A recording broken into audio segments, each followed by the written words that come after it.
Drifting. It is virtually one of the dumbest and most dangerous things you can do in a car. Purposefully losing control of your rear tires and trying to do what is essentially a controlled slide. It's absolutely insane. But this motorsport is constantly rising in popularity among the car enthusiast community. Believe it or not, the intense motorsports can attribute much of its popularity in the US to Electronic Arts' Need for Speed Underground series that was released in 2002 and 2004. Many who drift were first introduced to the act of drifting in these early Need for Speed titles. Most drivers have a fond memory of these games because drifting was something new and completely different from racing. It didn't matter if you finished first, just as long as you finished with the most points. A couple of years later, director Justin Lin released the third installment of his Fast and Furious franchise in the Fast and Furious Tokyo Drift.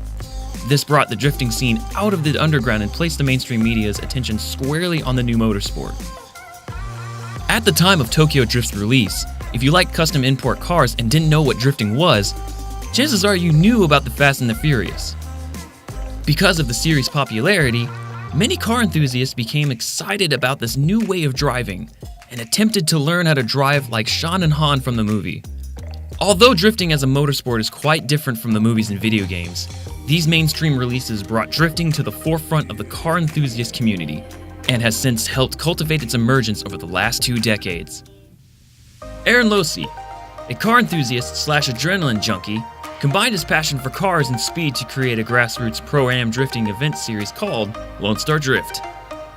Lone Star Drift is the culmination of Aaron Losey's 14-year career of hosting drifts in and around the state of Texas. Yeah, so I met Losey maybe upwards of 10 years ago now when I moved to Dallas, and it was just a grassroots drifting organization, and going out to these events is a little nerve-wracking at first. You don't know anyone, you don't know how to drive your car, you don't know what to bring, you don't really know a whole lot of the rules, anything like that. So it's a bit of a boys club in the sense that not everyone is going to be welcomed under a wing of someone who's more experienced right away. But as you show up and show face and show that you're respectable and can joke around and take a little bit of ribbing, it's part of it. And Losey and I, in the beginning was a little rough. I wanted to be part of the cool kids club, you could say, and I certainly wasn't accepted right away. I had to earn my stripes and I had to prove myself, and just over the years and all of the different events that I went to kind of earned that right to be here. There are 2 different series in Lone Star Drift that drivers can compete in throughout the year. The Texas Street Legal Series and the Lone Star Drift Pro-Am Series each consist of 7 rounds that start in the spring and end in the fall.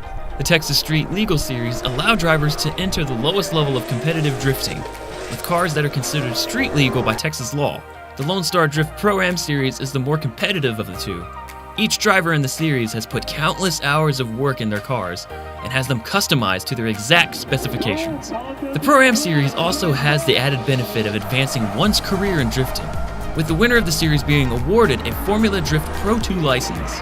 This permits the driver to enter and compete in Formula D events across the world and test their abilities against the best of the best. This is something I do because it's supposed to be a stress reliever and it's supposed to be something you love and fun. And from what I know, that just doesn't happen with Formula Drift. It becomes a job, and there's nothing wrong with that. Like, it's perfectly fine, but I have a great job. I love what I do, and I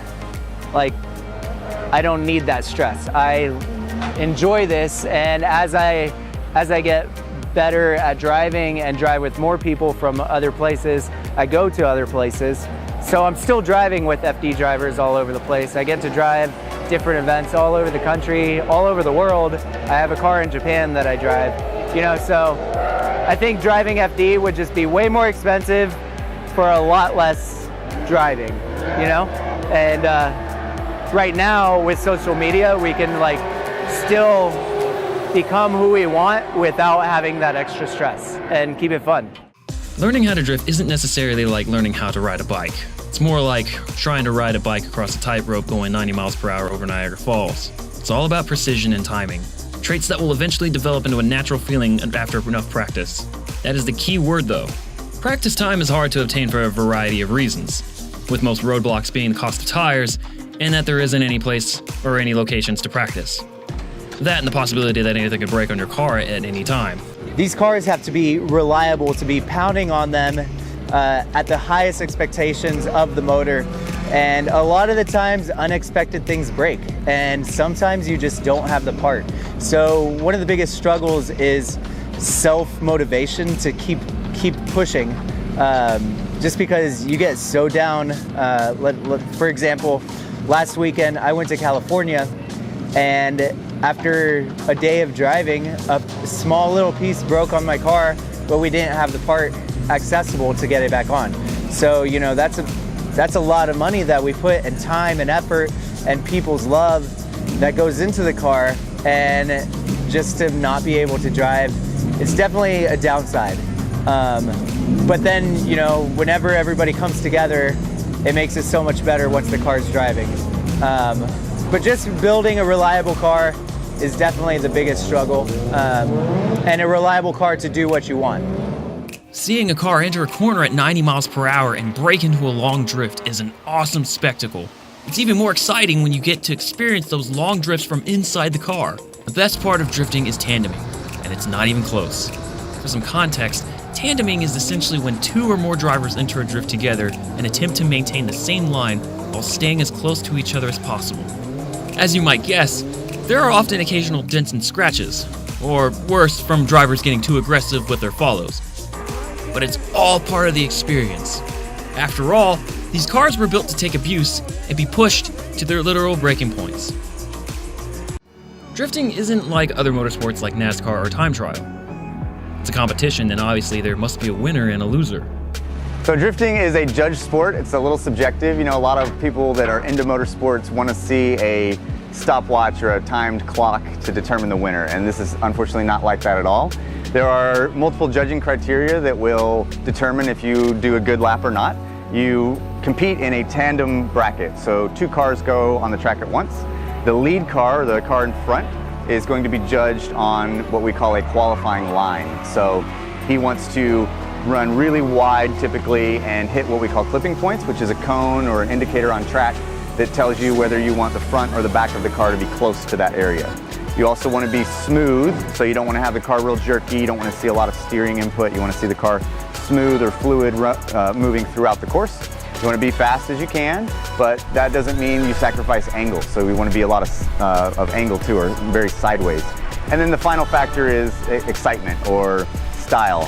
So that's going to be, you know, how committed are you, how, you know, buried into the throttle are you, how aggressive are you chasing the other car, and, you know, how close to the wall or the clips are you, you know, how much risk are you taking, basically. And the more risk, the more excitement, the better your lap is. So that's what we really want to see. We really encourage that.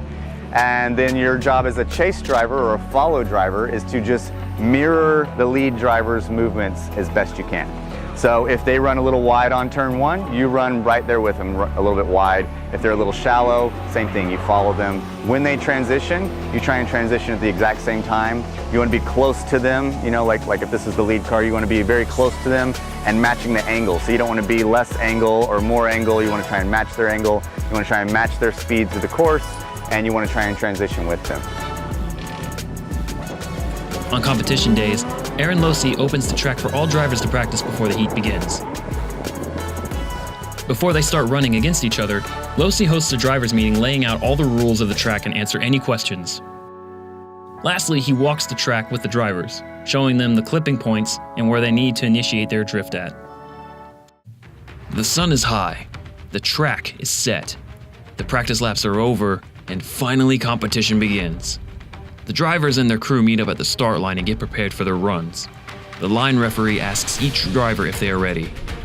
Seeing a head nod and a thumbs up, he raises his arms, pauses, and lets them fall. The lead driver takes off and gets out in front and set the line. As they enter the first clipping point, the follow driver attempts to stay as close as possible to the inside door of the lead driver without making contact. Additionally, the lead driver must carry momentum through the drift. If he lets off the gas too much and the follow driver makes contact, he will be at fault and face a heavy point penalty from the judges. Not all bouts are decided in just 2 runs. Often the judges will be unable to declare a victor between the 2 drivers. In this scenario, they'll vote for the drivers to go one more time, OMTs happen often in championship bouts and generally lead to the most exciting drifts of the day. The continued growth of drifting seems imminent, and the future of the exciting motorsport appears bright. But how bright is it actually? There is little doubt drifting has become one of the most enticing motorsports, garnering legions of dedicated fans, sponsors, and talented drivers. However, drifting may have an unforeseen lifeline. It's no secret that auto manufacturers are steering away from producing affordable sports coupes in favor of the fuel-efficient crossover SUVs. It's now commonplace for automakers to release their next year's list of vehicles with the beloved two-door coupe seemingly left out of the lineup. While competitive drifting doesn't typically rely on brand new cars for success, this disturbing trend does raise the question about the longevity of the motorsport. At this rate, it is only a matter of time before all non-luxury auto manufacturers quit making cars capable of drifting altogether. So drift cars are all rear-wheel drive. It requires to be rear-wheel drive. And it is true that a lot of the new car manufacturers are not making rear-wheel drive vehicles. And the other part of it is it has to be a manual transmission. So you have to have a clutch pedal that you can engage and disengage the gearbox. And you don't necessarily have to be able to shift manually, but you do need to be able to have a clutch pedal that will decouple the gearbox or the engine from the drive tires. So there is a kind of trend with modern technology to go away from manual transmissions, to go away from rear-wheel drive for many different things: fuel economy, safety, style, you name it. There's a reason for it. However, I don't think that that should discourage anyone from trying to get into drifting. It is a very abusive thing to do to a car. We're beating on these things and we're asking it to do something that is really not made to do. So starting with a cheaper car, an older car, a car that maybe has a lot more aftermarket parts which are stronger and made to put up with the abuse of drifting is a great place to start. I don't necessarily recommend someone go and buy a brand new $30,000 or $40,000 car to start trying to drift that they still have to pay insurance on, or they care about it if they wreck it. If they break apart, it's thousands of dollars from the dealership. That is not something that I would say would be a good thing for you if you wanted to start drifting. I think the professional side of things, those guys have a lot of money. They have a big budget at hand that they can take out whatever engine or transmissions in the car. And let's say, for example, Toyota, right? Toyota makes a great product. And there are some professional drivers in the series that have taken some of their front-wheel drive models and put a rear-wheel drive engine and transmission in it. And now it's a very competitive, professional level drift car. So I don't think that there's going to be necessarily a decline in the future because of the lack of manufacturers making rear-wheel drive manual transmission vehicles. I think that there's going to be kind of maybe a bigger divide in the pro-am or grassroots level and then the professional side of things. But as time goes on and these new cars get older, get cheaper, get more miles on them, they're going to be easier for someone like me to get my hands on one and throw whatever engine or transmission in it I want and turn it into a fun car to go drive and go drift it. Additionally, with the emergence of electric cars, could there be a future where gasoline-fueled cars are no longer seen on the roads? So if you just stop thinking about drifting and think about motorsports in general, that's going to be a whole shift with manufacturers, because we're going electric. The whole world is going to be electric in 20 years. That's just going to happen. Car manufacturers are going to go that way. Electric cars are safer. They're better for the world. They just all around are better cars. So there's no reason to make gas cars. Gas cars are inefficient. Just the safety in them, it doesn't really make sense. So when you bring that back into racing, all of this is going to be old technology. And unless electric cars get easy, pro-am racing stuff is going to be like an underground, I don't know where that's going to go, but it's going away.